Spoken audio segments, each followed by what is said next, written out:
Сәлем достар. Бүгін бізде өте өзекті тақырып. Кішкене күтейік, адамдар кірсін.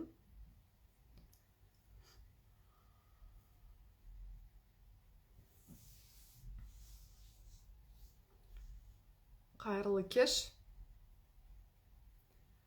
Қайырлы кеш. Мен жақсы естіліп тұрмын ба? Жақсы естіліп тұрмын ба?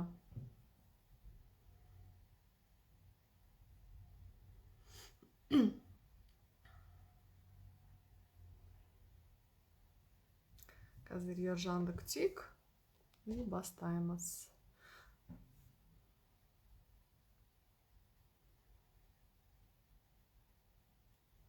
Все, рахмет. Рахмет, түсіндім.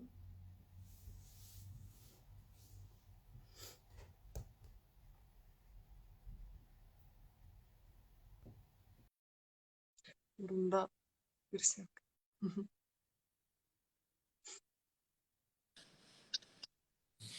Ержан, қайырлы кеш. Саламатсыз ба, Анель, қайырлы кеш. Қалыңыз қалай? Жақсы, рахмет. Шүкір, сіздер қалайсыздар? Жақсы. Так, мен көріппін, сізде көп сұрақтар келді, маған да көп сұрақтар келді. И бүгінгі тақырыпқа келсек, кішкене такой интро, да. Мен әйелдермен көп жұмыс жасаймын ғой енді. И бірақ та YouTube парақшама анда айтқандай, еркек кісілер көп болды. Және де соңғы эфирден кейін көбісі, біздің екеуміздің эфирден кейін көбісі айтқан, вот тоқал алу керек, вот типа бәрі мәселе шешіледі дегендей. Вот сол пікір өте қызық болды. Сол үшін сіздің ойыңызды осы тақырып жайлы білгім келіп тұр. И жалпы былай келсек, вот как бы тоқал алу вообще былай айтсақ, қазақтарда бұрыннан болған ба, вообще қазіргі заманда ол сай ма, соны кішкене айтсаңыз, интро такое, да? Тоқал алу, екінші әйел алу, үшінші әйел алу, төртінші әйел алу, жалпы бұның діни негіздемесі бар. Яғни жалпы ислам дінінде 4 әйелге дейін рұқсат етіледі. Біздің ұлттық құндылықтарымыз, салт дәстүріміз діни ұстаныммен, ислам дінімен тығыз байланысты болғандықтан, менің ойымша көп әйел алу сол жерден келеді. Ал жалпы одан да ертерек дәуірлерге қарайтын болсақ, в принципе, бұрынғы кездерде, яғни Европа елдерінде болсын, басқа елдерде болсын, бір еркек бірнеше әйел алатын болған. Біріншіден, ол кезде физический сила, физический күш басымдырақ болғандықтан, маңыздырақ болғандықтан, көбінесе әйел кісілерді қорғау, қамқорлық көрсету, жауапкершілігіне алу тұрғысынан, яғни әйелдерді ала берген. Яғни бұрынғы кездерден бастап ондай құбылыс бар. Ислам дінінде 4 әйелге дейін рұқсат етілген. Жалпы қазақ салт дәстүрлерінде де бұрынғы ата-бабаларымыз, бұдан 200-300 жыл, наверное, бұрын, кәдімгідей активны түрде бірнеше әйелді алу, бірнеше әйелді некеде ұстау үрдісі болған. Яғни ол тарихта, құбылыста, біздің болмысымызда бар нәрсе. Оны отрицать нельзя. Қазіргі заманда сізге келетін жанұялар, сізге келетін адамдар, сондай бұл жалпы мәселе деп санала ма, әлде бұл норма ретінде санала ма қазіргі заманда келсе? Вообще қазақтың болсақ. Қазіргі заманда это уже мәселе. Яғни қазіргі заманда екінші әйел алу, тоқал алу бұл проблема. Өйткені бұрынғы кезде бірнеше әйелді алуға рұқсат етілген себептер және шарттар, қазіргі таңда ондай себептер, шарттар жоқ. И плюс мынаны ұмытпау керек. Мысалы, ислам дінінде 4 әйел алуға дейін рұқсат етілген. Бірақ ешқашан адамдарды 4 әйел алуға шақырмаған. Яғни бұл бір call to action емес, яғни призыв к действию емес. Ой, давайте 4 әйел алдыңдар, мықты боласыңдар, көбірек үйленіңдер, бір әйел жетпейді, неге әлі 4 алмадыңдар, 4 әйелді ең бірінші кім алса жәннатқа кіреді деген ондай бір призыв жоқ 4 әйел алуға. Жалпы ислам мәдениетін, ислам тарихына тереңірек қарайтын болсақ, сол кездегі, жахилия деп айтады, надандық кезеңде бір кісі 10, 12, 15 әйелге үйлене беретін болған. Сондай бір құбылыс, сондай бір үрдістің ішінде. Және ислам діні не істеді? Яғни 10-15 әйел алып жүрген бір қоғамда, әйелдің ешқандай құны болмаған бір қоғамда, әйелді мысалға қыз бала туылды деп тірідей барып көме беретін бір қоғамда, ислам оны 4-ке шектеді, түсірді. Мүмкін егер мәдениет қалыптасқан кезде, түсінік дамыған кезде бірге де түсіретін болатын шығар. Бірақ яғни бұл бір мысалға қоғамда бәрі бір әйелмен өмір сүріп жүрген, одан кейін ислам келіп, жоқ, бір әйелсінерге аз, давай 4-ке шығарайық деп көтерілу емес. Бұл 10-15 әйелден 4 әйелге түсіру, минимизировать ету. Және адамдарға максимум сол замандағы адамдардың көтере алатын деңгейінде соны жасалған. Осы бір маңызды факт ретінде ескеру керек. Яғни біздің ата-бабаларымыз істеген, дінде рұқсат етілген ғой, шариғатта бар ғой деген нәрсені, бұны бір міндетті түрде орындалу керек бір ереже ретінде қарамаған дұрыс. Біздің ата-бабаларымыз да бұрын мысалға әйел кісілер әлсіз болған, әйел кісілер жалғыз болған. Одан кейін түрлі тайпалармен, елдермен, көршілермен постоянно бір соғыс, құбылыс болған. Әйелдер қорғансыз болған, физикалық тұрғыдан қорғансыз болған. Әрбір әйелдің сүйенетін бір еркісі керек болған.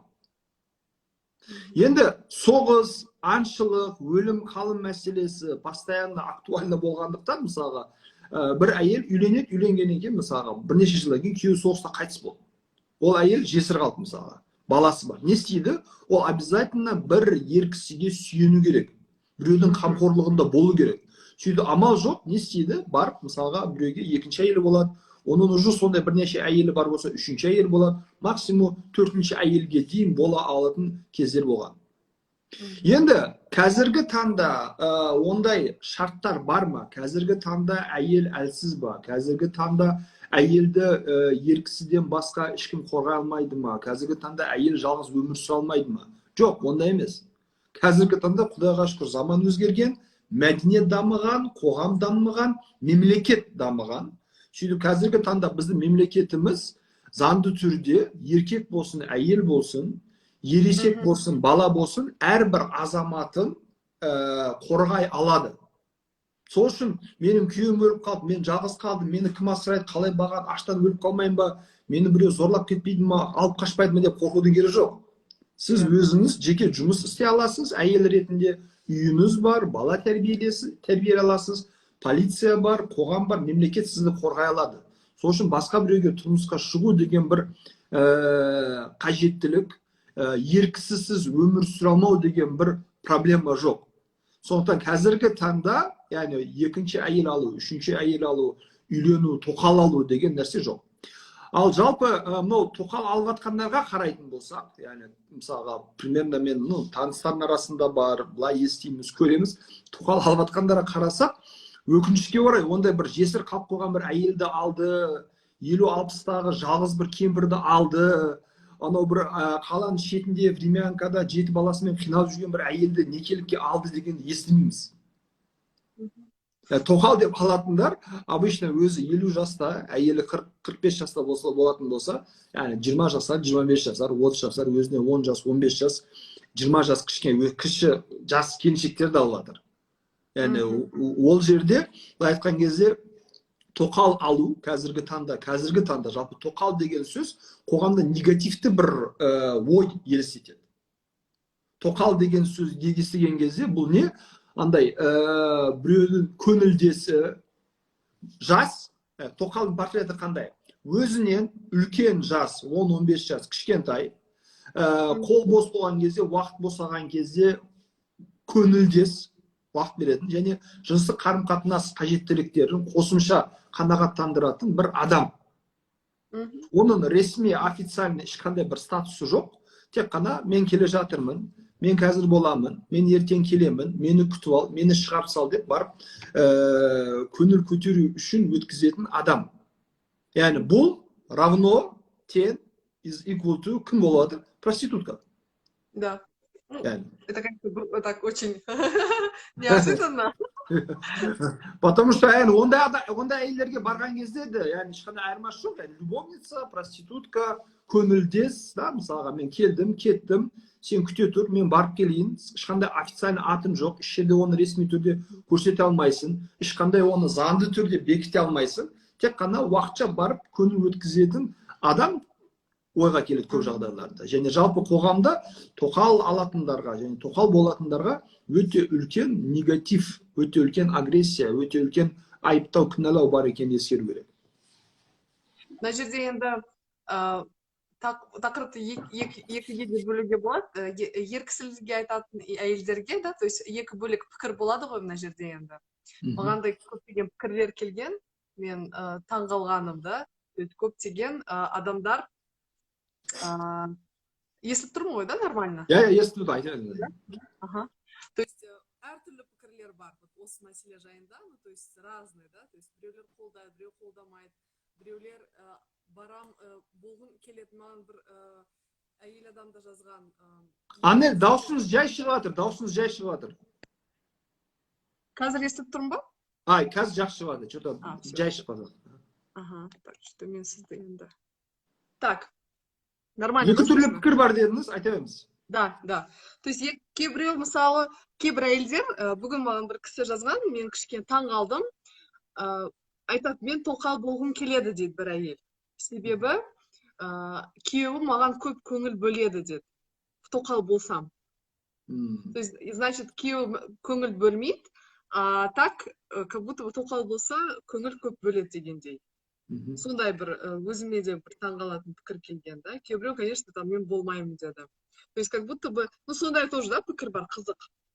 Енді былайдан келсек,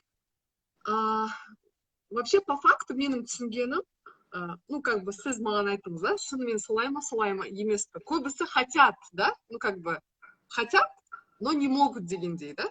Көбісі кім? Ер кісілер ма, әйел кісілер ма? Да, ер кісілер. Конечно, ер кісілер. Скажите, еркек кісі бойынша, потому что маған, как бы, складывается впечатление, да, ну, как бы, такое, что көбісі, как бы, хотят, бірақ не каждый может дегендей. Бұл шын ба или нет? Вот еркек басымен айтыңызшы, ер кісі. Интересно. Ну, ондай нәрсе бар, яғни, ер кісілердің барлығы емес, бәріне топырақ шашпақ қояйық, әртүрлі адамдар бар, бірақ көбісі дейтін болса, көбісі ретінде қарайтын болса, өкінішке орай ондай тенденция бар. Яғни, өйткені адамның нәпсі, яғни похоть орысшасы, шек жоқ, ограничение жоқ. Yani bir ayel, екі ayel, үш ayel, там ай сайын бір ayel, жыл сайын бір ayel, қаншалықты көп ayel болса, оған бір конкретно бір шектеу жоқ. Yani әрбір жаңа ayelмен, әрбір жаңа қарым-қатынаспен мен жасарам, мен мықты болам, мен басқаша бір сезімдерге ие болам, басқаша бір көзқараста болам, басқаша бір ләззат алам, удовольствие алам деген фантазиямен ayelдердің артынан көп жүгіреді. В целом, по статистике, мысалға, көзге шөп салатын көбінесе ер кісілер болды, әйел кісілерден гөрі. И көбінесе, әсіресе жыныстық тұрғыдан нәпсі құмарлық ер кісілерде басындырақ болады. Мысалы, біз жаңалықтарда әйел еркекті зорлап кетті деп естімейміз. Бірақ ер кісі әйелді зорлап кетті деп естиміз.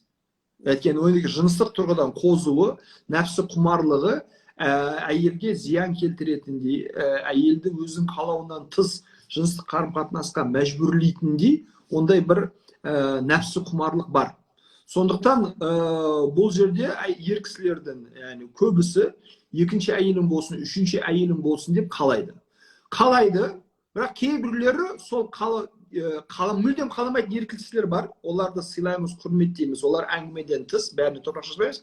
Бірақ қалайтындардың ішіндегілер бірнеше топқа бөлінеді. Біреулер қалайды, я басқа әйел болсын, бірақ өзін не істейді, ақылмен тоқтатады. Жоқ, құрсын, тыныштық керек, бір әйелім бар, мен оған сөз бердім, адал болуым керек, көзіне шөп салмауым керек. Яғни, в принципе, one life демекші, бір әйелмен бір өмір сүруге болады деп қарайды. Екіншілері қалайды, істегісі келеді, бірақ жағдай келмейді. Яғни, өйткені екінші әйел бұл дополнительно всегда расход, дополнительно всегда энергия, дополнительно всегда нерв в этом кезде, и психологически, и морально, и материально адамды шаршататын нәрсе. Сол қалайды, сол қалаумен қалып қояды, қолынан дым келмейді дейді. И басқа категория, бұлар қалайды, қолында бәр мүмкіндік бар. И кейбір кезде әйелі хабары бола тұра алады, кейбір кезде әйелі хабары болмай, безиоведомо тоже алады. Үшіншілер, yani әйелінің келісімімен алатындар бұл жерде как бы более-менее нормально қарсылануы мүмкін. Бірақ әйелім естісе ренжиді, ажырасады, мен әйелімді семьямды жоғалтқым келмейді. Бірақ екінші әйелді де қалаймын.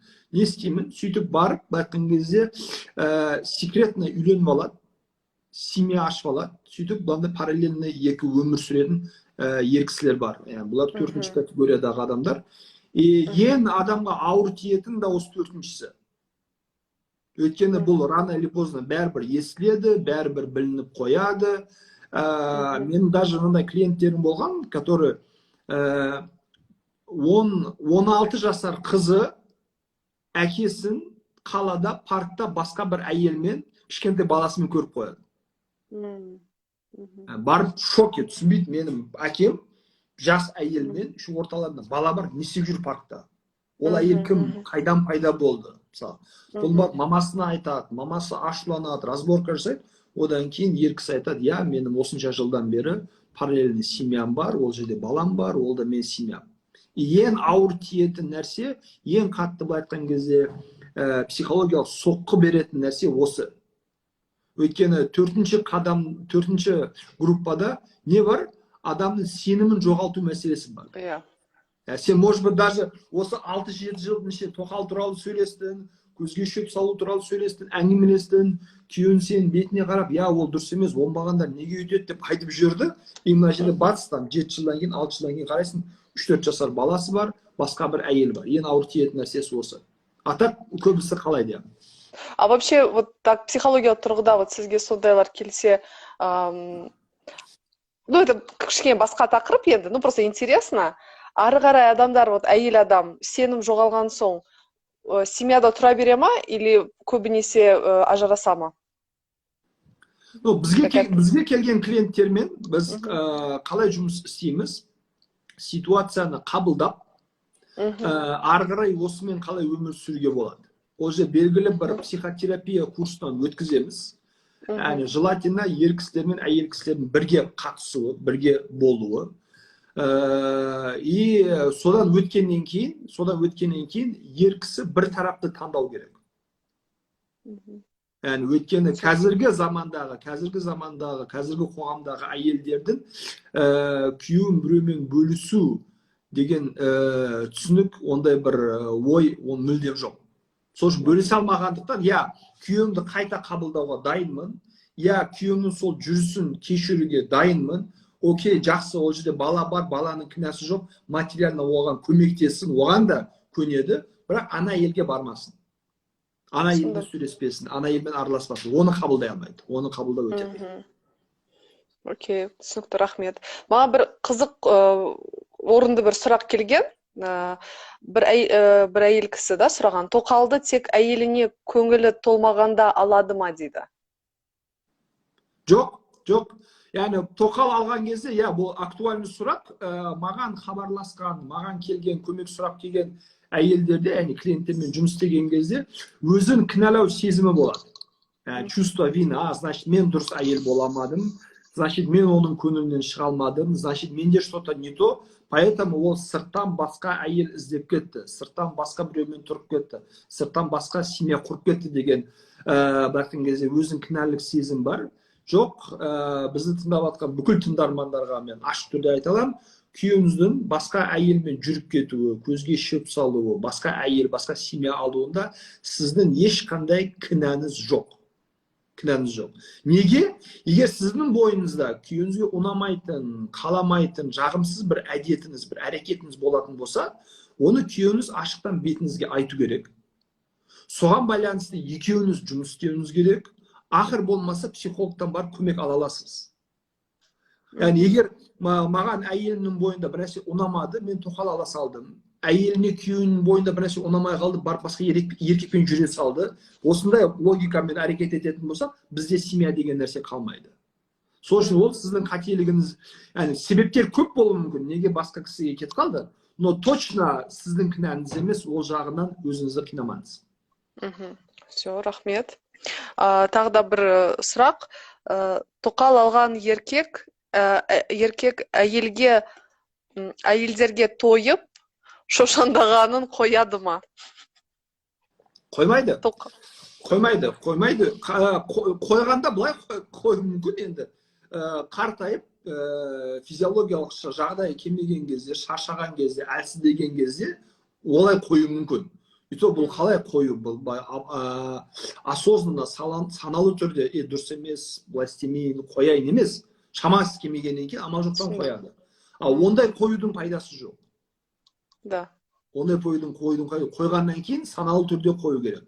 Сол үшін осындай жеңіл жүрісті әйел деп айтамыз ғой көбінесе, бірақ жеңіл жүрісті еркектерді айтуға болады. Яғни жеңіл жүрісті еркектер әрбір былай айтқан кезде юбканың артынан жүгіретін, әрбір әйелге көзін салатын, постоянно қасындағы әйеліне көңіл толмай басқа біреулерді ойлап жүретін, басқа біреулермен қарым-қатынас құрып жүретін еркектердің нәпсісі ешқашан тоймайды. В принципе, өмірдің мән мағынасы, смысл адам ретінде мән мағынасы, бұл ішкі қалаулардың артынан жүгіру емес. Ішкі қалауларды реттеп, мен мынаны қалаймын, мынау болады, мен істеймін. Мен мынаны қалаймын, бұл болмайды, мен істемеймін. Сөйтіп, сол рамкалардың ішінде өмір сүрген кезде біздің жануарлардан айырмашылығымыз болады. Әйтпесе тек қана жануарлар ғана өзінің ішкі хотенияларымен, ішкі қалауларымен әрекет етеді. Оларда ешқандай ұялу, қысылу, дұрыс емес, күнә, харам деген түсінік жоқ. Бәрін қалағанша жасай береді. Егер адам да солай өмір сүретін болса, онда өкінішке орай жануардан ешбір айырмашылығы жоқ. Түсіндім. Рахмет жауабыңызға. Потом мынандай бірнеше пікір, комментарий келген, мен тоже сізден сұрайын деп едім, қызық. Кейбір әйелдер айтады, мен айтам күйеуіме ал деп тоқалды. Или айтады, мен еще айтады, мен таңдап берер едім дейді. Вот сол ситуация маған кішкене түсініксіз. Вот психологиялық тұрғыда әйелдер солай не үшін айтады? Вот маған кішкене интересно. Или алып берейін саған дегендер, или таңдайын. То есть кейбір адамдар, как раз таки мен байқағаным, күйеулері керек емес дейді сондай кезде. Ну, как бы, все нормально дейді, да, оларға. Әйелдер, да, получается, әйелдерден, да, происходит. Бірнеше рет естідім, бүгін де жазды бірнеше әйелдер. Это вообще как-то психология тұрғыда бір, есть какое-то объяснение? Да, конечно, очень просто. Тут екі себеп бар. Бір, күйеуін жақсы көрмейді. Поэтому қызғанбайды. Поэтому ала бер, давай жақсы кете бер, сен главное маған ақшаңды бер, жағдайымды жаса, кіммен жүресің, не істейсің, маған бәрібір. Потому что мен сені жақсы көрмеймін. Сен маған қадірлі емессің, сен маған қымбат емессің. Сол. И екіншісі, это самооценкасы төмен әйелдер. Мен өзімді бағалау, самооценкам төмен. Сол үшін мен лишь бы сені жоғалтып алмау үшін, сенсіз қалмау үшін, сенің әр нәрсене көз жұмуға дайынмын. Самооценкасы төмен әйел, мен сені бақытты қыла алмадым, может ол сені бақытты қыла алады, давай соны көрші. Болмады ма, давай үшіншісін көрші. Ол бақытты қылған, давай төртінші көрші. Самооценкасы төмен әйелдер. Самооценкасы төмен әйелдер ғана айтады, яғни мен сені бақытты қыла алмадым, давай мен саған біреуді тауып берейін, может ол сені бақытты қылады. Яғни өзіне сенімді, өзін жоғары бағалайтын, өзін сыйлайтын, құрметтейтін әйел ешқашан бұндай әрекетке бармайды. Егер күйеуі қандай да бір нәрсеге көңілі толмайтын болса, бақытсыз болатын болса, онда ол әйел өз-өзімен жұмыс істейді. Мен сені бақытты қылалаймын, біз екі дүниеде де бірге боламыз деп келістік. Сол үшін қарым-қатынас бойынша жұмыс істейміз. Керек болса, білмеймін мысалға, сіздің инбилдинг түрлі курстарға қатысам, өзімді жетілдірем, дамытам, бір фитнесқа барам, сұлулық салондарына барам, сөйтіп, күйеуімнің көңілінен шығам. Отбасымды сақтап қалам, соған қарап әрекет етемін. Басқа бір әйел тауып беремін, мен бақытты қыламын, басқа біреу бақытты қылсын, яғни бұл сенің самооценкасы төмен, жауапкершіліктен қашатын әйелдердің психологиясы деп айтар едім. Өте қызық, рахмет. Да, Иә. действительно. И поэтому андай кейбір әйелдер осы екі себепке жатпайды, бірақ басқалардан естіп алады, жарайды, рұқсат бере сал, жарайды, ала берсін, алса да сен біріншісің ғой, сен бәйбішесің ғой деп түрлі псевдопсихологтар мен түрлі өтірік ақыл айтатын блогерлер тыңдап алады да, и ондай қателіктер жасайды. Құрметті оқырмандар, яғни тоқал, екінші әйел әңгімесі басталған кезде, біріншіден бұл шуткамен басталады, бастапқыда. Одан кейін приколмен басталады, одан кейін әңгіме болады, одан кейін а может быть деген сөздер болады. Яғни бірінші шутка, бірінші приколда осыны отырып тоқтату керек, ашық түрде сөйлесу керек. Так, тоқта, сен екінші әйел іздейтіндей, қарайтындай, ойланатындай, саған не жетпей жатыр, саған не керек? То есть не так, чтобы там наехать, поругать, там жанжал шығару үшін емес, конкретно, яғни бұл не? Сондай. И сол тұрғыдан қараған кезде, яғни бұл жерде әйел өз-өзімен жұмыс істей алады, сөйтіп ешқандай тоқал-моқалсыз өзінің күйеуіне жететіндей болады. Яғни бұған байланысты пайғамбарымыздың қызық хадисі бар, жақында мен естіген кезде таң қалғам. Айтады, егер дейді көшеде, далада басқа бір әйелді көріп ұнатып қалсаңыз, онда әйеліңіздің қасына барыңыз, онымен бірге болыңыз дейді. Бір әйелдің бере алатынын екінші әйел бере алады. Яғни, то есть басқа әртүрлі әйелдерден әртүрлі ләззат алам, әртүрлі опыт алам деген нәрсе жоқ. В конечном итоге жыныстық қарым-қатынастан ер кісінің алатын ләззаты бір, оны әр әйелден алады. Яғни ол үшін басқа бір әйел іздеудің керегі жоқ. И плюс мынамен толып тұруға болады, яғни не бывает некрасивых женщин, бывают неухоженные женщины. Яғни тоқал алуды ойлап кететін ер кісілер көбінесе әйеліне көңіл толмайды, әбіржіп кетеді, семіріп кетеді, постоянно раздраженный болады, нервный болады, сөйтіп үйге келген кезде постоянно әйелінің көңіл күйі болмайды. И көше, дала, сөйтіп барып біреуді тауып алады. Ол жерде андай, тыныштық, спокойствие, райское местечко. Вау, тоқал деген күшті екен. И тоқал болған әйел, конечно, енді үйленген жағдай бар. Еркек тапқаннан кейін алдында служанка сияқты жүгіріп жүреді. Ол полноценный әйел де болмайды. Жүгіріп жүреді, пока сіз өзіңізге үйлендіріп алмағанша, ажырастырып алмағанша жүгіре береді. Ол главное ақша беріп тұр, болды. За услуги. И солай тоқал алуды қалайды. Мына жерде мынаны қарау керек.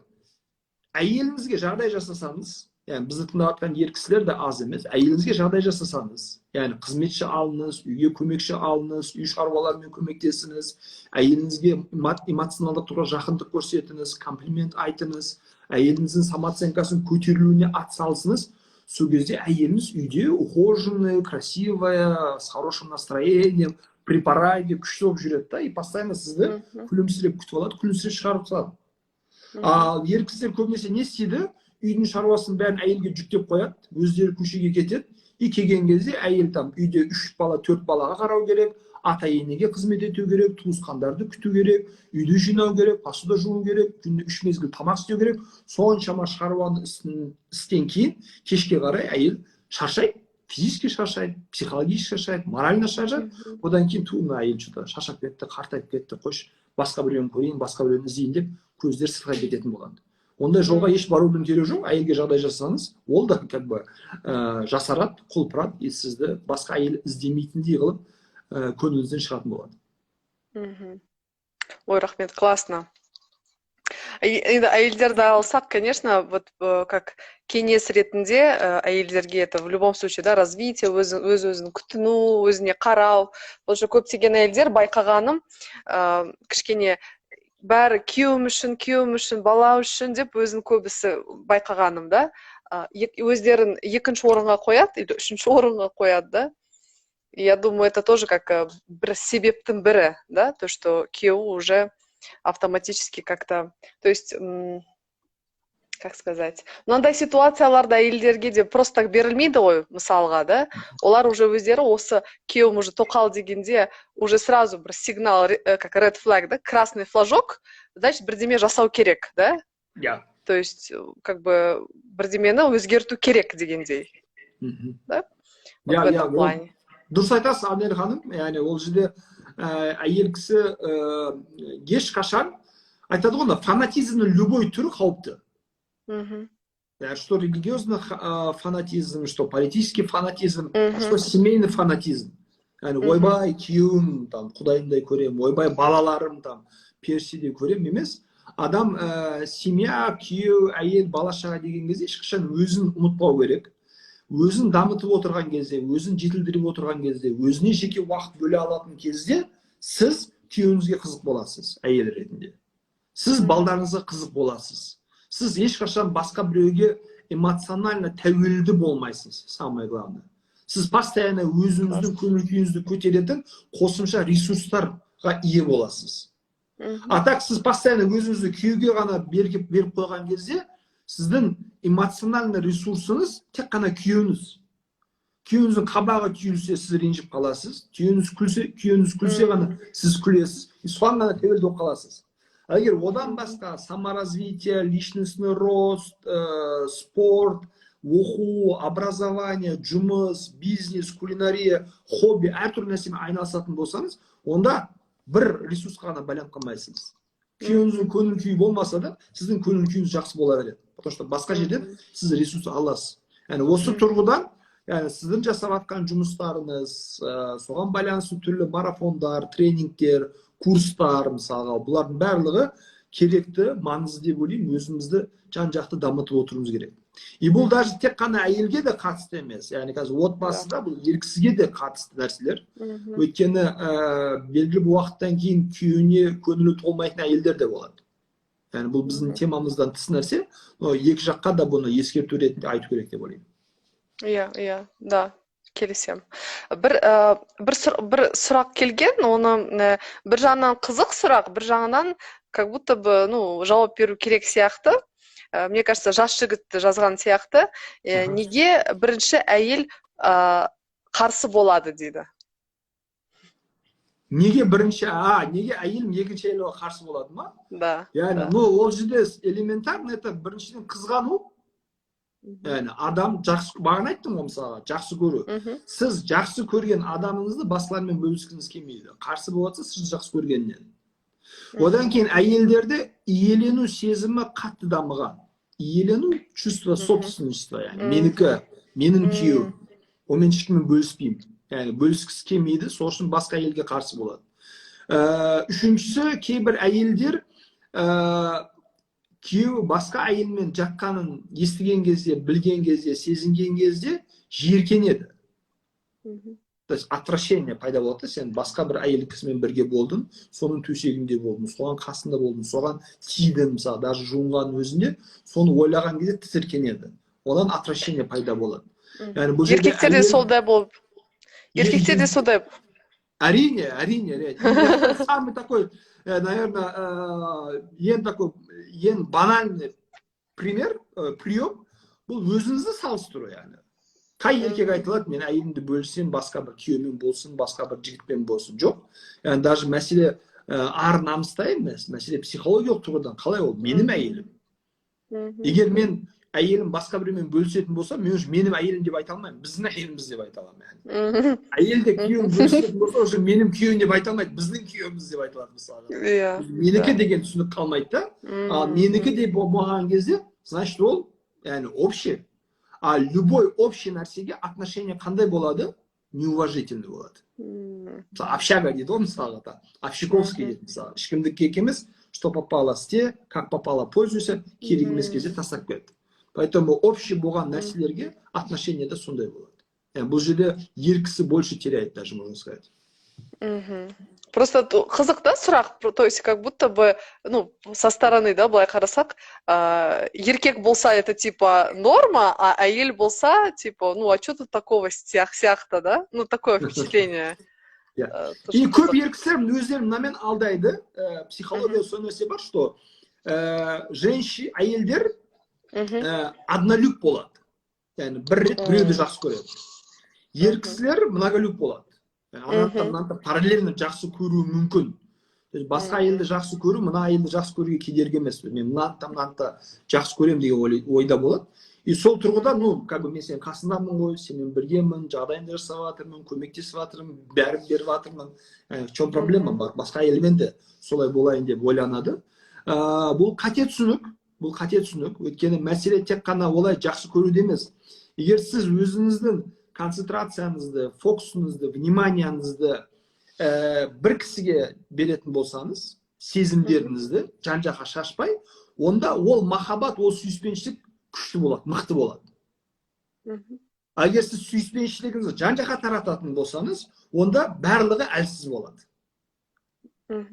Егер сіз мысалға мәселе жарайды, қазір сіз жассыз, жарайды там ақшаңыз бар, жарайды может быть жағдайыңыз бар, может себе это позволить деген сияқты, но айналып келген кезде, қартайған кезде кіммен қаласыз?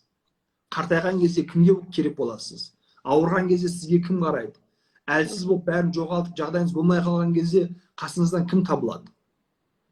Қарым-қатынастардың бәрі натянутый болғандықтан не істейді? При первой же проблеме, при первой же возможности бәрі тастап кетеді. Ал когда сіз бүкіл сүйіспеншілікті жан-жаққа шашпай, бір жаққа фокусировать етіп, бір жаққа бұрмалап, бір адамға бағыттайтын болсаңыз, онда осы сүйіспеншілік, махаббат, сый, құрмет сезімі сізді жақсы күндерде де, жаман күндерде де бірге болуға көмектеседі. Да. Поэтому долгосрочный перспектива ойлаған кезде, мен бәрін жақсы көре аламын деп, ішіңіздегі сүйіспеншілік сезім жан-жаққа шашпай, мен бір адамды жақсы көрем, екі дүниеде де, жақсы күнде де, жаман күнде де сонымен боламын деп бағыттау керек. Классно, классно, рахмет. Давайте сұрақтарды көрейік, да? Комментариймен ашып қояйын. Көрейік, яғни кісілер... мен бір нәрсе айтып кетейінші, пока. Давайте. Өйткені маған оқырмандардан енді бірнеше комментарий сұрақ келді. В принципе, көбісін біз даже бірге талқылап тастадық. Но мына оқырманның мына сұрағы маған қызық болды. Тоқал мәселесінің бала психологиясына әсері. Точно. Я думаю, это маңызды мәселе. Өйткені жарайды, мен еркекпін, мен әйелімін, түсінісе алмадық, қаладық, жыныстық қарым-қатынас, анау, бәрі, но бала бар ортада. Психология қалай әсер етеді. Бірінші әйелінің балдары, яғни сіз мысалы, папамыздың басқа семьясы бар екен, басқа әйелі бар екен естіген кезде, әкеміз әйелімізге, мамамызға адал емес екен естіген кезде, бұл ер кісілерге деген сенімді азайтады. Значит, ер кісілерге сенуге болмайды, олар постоянно любой момент лақтырып кетуі мүмкін, тастап кетуі мүмкін, басқа әйел іздеп кетуі мүмкін деген ұстанымда болады. Психологиялық тұрғыдан балалар, қыз балалар бұдан өте қатты әсерленеді. Ал ұл балалар, семья ондай маңызды институт емес екен. Қаласаң, ішім пісіп кетсе, ауыстыруға болады екен. Если что, әйел напрягать етіп жатса, басқа әйелге бара салуға болады екен деген ой қалыптасады. Психология қалыптасады. Мысалы, тоқал алған ер кісілерге қараңыз, міндетті түрде әкесінің немесе атасының, то есть семьясында тоқал алған, немесе басқа әйелдерге барып жүрген, любовницалары болған историялар естуге болады спокойно. То есть шаблон бұл не істейді? Қайталанады. Психологиялық тұрғыдан балалар бұдан өте қатты әсерленеді. Кейбіреулер суицидке дейін бару мүмкін. Yani, потому что әке, семья деген институтқа сенім, айтқан кезде на глазах, когда рушится, адам өмір сүргісі келмейді. Қатты депрессияға түседі балдар. Ал тоқалдан туылған балдар, бұлар постоянно бұлардан комплекс неполноценности болады. Өйткені оларды ешқашан ер кісінің семьясы қабылдамайды. Өйткені міне біздің келін, міне біздің немере, а все эти вот полукровкалар, если можно так говорить, басқалардан туғандар келгендердің барлығы, олар не в счет. Даже мысалы наследство бөліскен кезде оларды ескермейді, бір жиын тойларға оларды шақырмайды, оларды күтпейді, ол немелерге сыйлық бермейді. Мысалға бірінші әйел, екінші әйелдің балдары бір жерге жиналып қалса, жиналып қалған өзінде бірінші әйелдің балдары всегда жоғарылақ көрінеді, екінші әйелдің балдары всегда төменсітілетін болады. Осы тұрғыдан қараған кезде бала психологиясына бұл постоянно кері әсер етеді и осындай комплекстерге алып келеді.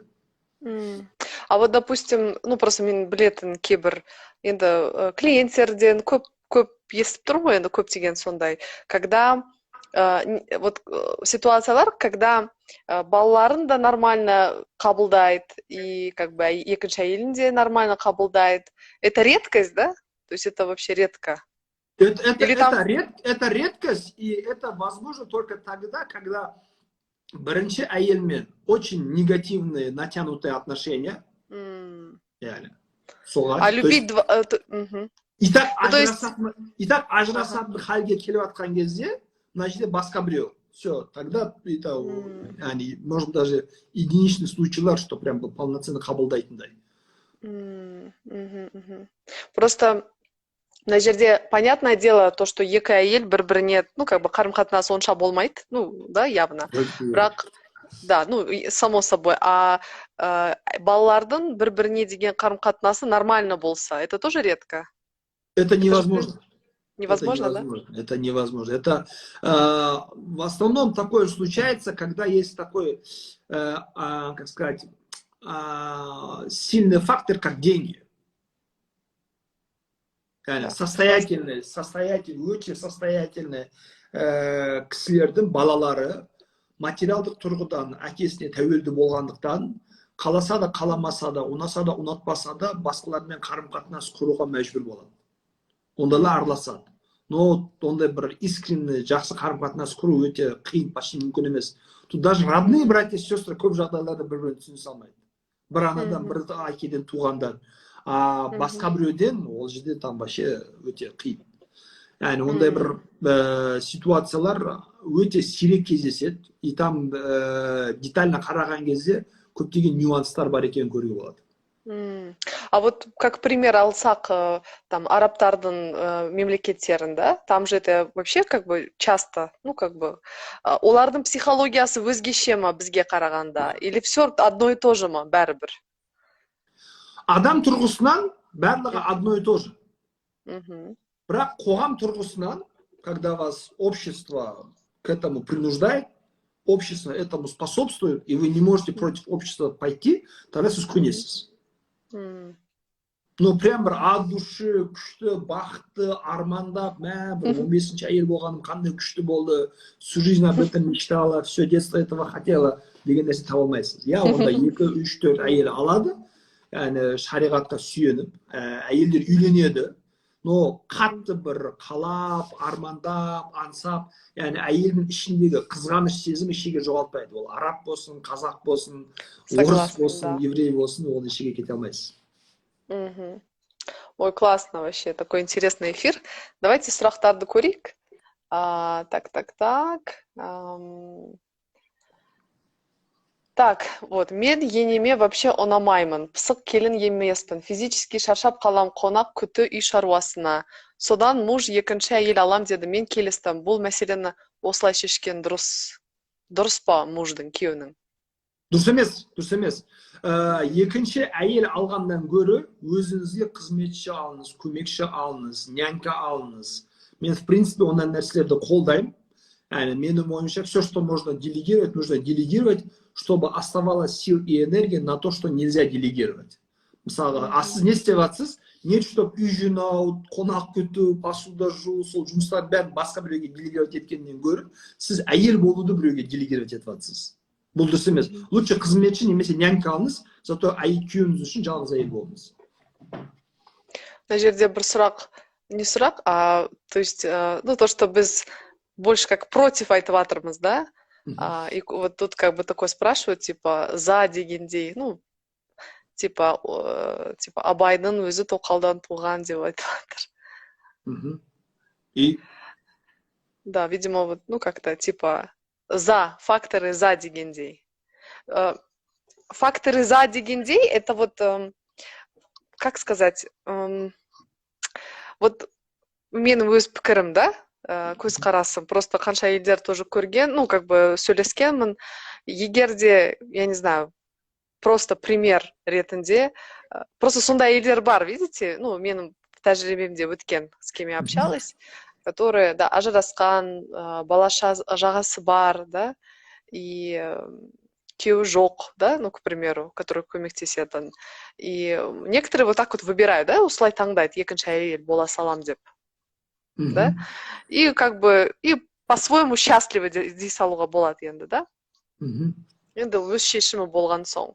То есть мына жерде можно так сказать, как бы өз пікірім, да? Ну как бы әйел адам, если она сама как бы окей, главное как бы тут же такой момент, өз-өзін алдамау, да, если она как бы понимает, окей, мен былай, осылай болам, келістім десе, тогда, в принципе, проблема жоқ. Ну, как бы, запрос жоқ, проблема жоқ дегендей. Мгм. Ну, это как бы мое такое мнение, көрген ситуацияларға қарап, да, көп әйелдер сөйтіп просто как бы келіседі. Мгм. Вот. Ойбай! Что-то у меня тут этот, сори. Так что технические, да, технические моменты. Мен сізді түсіндім, Анель. Яғни бір әйел кісі мысалы түрлі себептерге байланысты тоқал болуға дайын болатын болса, как бы, и солай тұрып мен бақытты боламын деп ойлап жатса, неге болмасқа деп айтқыңыз келіп жатыр. Болмайды. Болмайды, потому что мынаны қарау керек. Біз қалай мысалға әйелдер 3 баламен, 4 баламен ажырасып, там 40 жасында, 30 жасында, 25 жасында жалғыз қалып қойып жатқан болса, тура сол сияқты үйленіп ажырасып жатқан ер кісілер бізге былай жетіп жатыр. Yani зачем бар болған семьяны бұзып, зачем бар болған бір жерге бір бесплатное приложение ретінде жабысып, қосылып, ешқандай статусқа ие болмай. Пожалуйста, yani ажырасып жатқан ер кісілер толып жатыр, ажырасқан әйел кісілер толып жатыр. И бұлар бір-бірін тауып, сөйтіп отбасы құралады.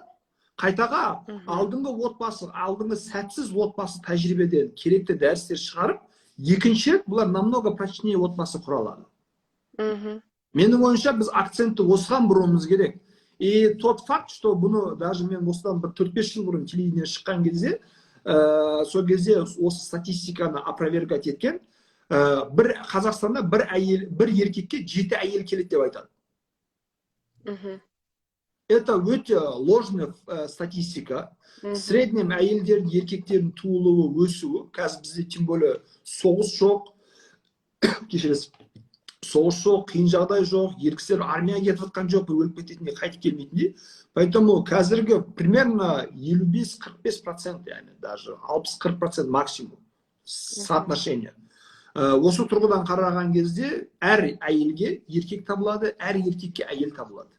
Да, это можно этот. Да, осы тұрғыдан өз тенімен үйленетін болса, өз тенімен отбасы құратын болса, бұл намного прочнее болады. И олар бір-бірін намного больше қадірлейді и сыйлап құрметтейді. Да, точно. Мне кажется, шынымен бізде соншалықты қалыптасқан, что еркек аз, да, то есть вот прям кетпей жатыр. И многие сол үшін осындай вот как будто бы варианттар жоқ сияқты, да, қалыптасқан, да, хотя по факту шынымен өте көп. Мына жерде вот сұрақ келген, вот то, что сізде алдына сұраған, то, что шешесіне, да, жақсы көре алмады, күйеуімнің шешесі. И то, что содан муж шешеме ұнамасаң, көңіліңнен шықпасаң, керек емесің, кете бер, жолың ашық дей береді. Это вот как вообще понять? Тоқалға не қатысы бар или как? Ну да, типа тоқал алам, то, что... Ну, это то, что тоқалға емес, енді это, видимо, отношение ене мен әйелдің, да, екеуінің отношениясы ғой енді получается больше. А тоқал это как причина сияқты, да? Сен кете, мен басқа әйел алам дейді ма? Да, енеме, мама, ну, как бы, енесі жақтырмаса, типа, мамама ұнамасаң, кете бер, жолың ашық дегендей. Это же как причина здесь получается? Ну, кете берсін. Кете берсін? Сізге кеңес, да, кете беріңіз. Ну, я тоже так считаю, мен де соған келісем. Еркек адам сізді, как это, не оценивает, да, как это? Никогда не стойте там, где вас не уважают и не ценят. Мен де келісем, да. Потому что бұндай отношениеда ер кісі бүгін кете бер дейді, ертең тастап кетем дейді. Да. Yani и чем вы это оттягиваете, чем позднее это случается, тем больнее. Мысалға, там 20-25 жасында развестись, уйти, заново найти мужчину, построить семью намного легче, чем 35-40 жасында ажырасып, жалғыз қалып, тұрмыс құрып, қайта семья құрғандан гөрі. Поэтому ондай кезде менің ойымша сразу айту керек, окей, мен сенімен үйлендім, потому что ешқашан анаммен тіл табыс, ененің көңілінен шық деген условия қоюға болмайды. Ол сіздің анаңызбен үйленген жоқ, ол сізбен үйленді, ол сізге әйел болды. И бұл жерде, егер анасымен әйелдің арасында қарым-қатынас нашар болатын болса, бұл көп жағдайларда еркектің кінәсі. Потому что ортадағы мост это еркек, и бұл еркек егер дұрыс мост болмаса, конечно, екі жақтың да қарым-қатынасы нашар болады. Мгм. Егер қаласаңыздар, алдағы уақытта бұны более детально отдельно бір эфир ретінде сөйлесуге болады. Давайте. Нюанстар өте көп. Но тоқалға Да. келетін болсақ, ол жерде как сказать, яғни түсінісе алмай бывает такое, что түсінісе алмайды, келісе алмайды, ұрыс керіс болады. Мәдени түрде ажырасып, әйел басқа еркекпен, еркек басқа әйелмен үйлене алады. Это нормально. Но біз бұл жерде тоқал туралы айтып жатырмыз. Параллельно 2-3 әйел алып жүру туралы айтып жатырмыз. Вот это вот, на мой взгляд, проблематично. Мгм. Давайте я так вот подытожу, да, бір сұрақ соңғы. Это такой бір оқырман сұрақ жазған, и я думаю, это вот соған байланысты. Жүрмейтін еркектер бар ма дейді? Бар. Бар. Жүрмейтін еркектер бар, жүрмейтін еркектер көп. Бағана айттық қой, яғни біздің категорияға кірмейтін. Да. Шын Не слышно, да?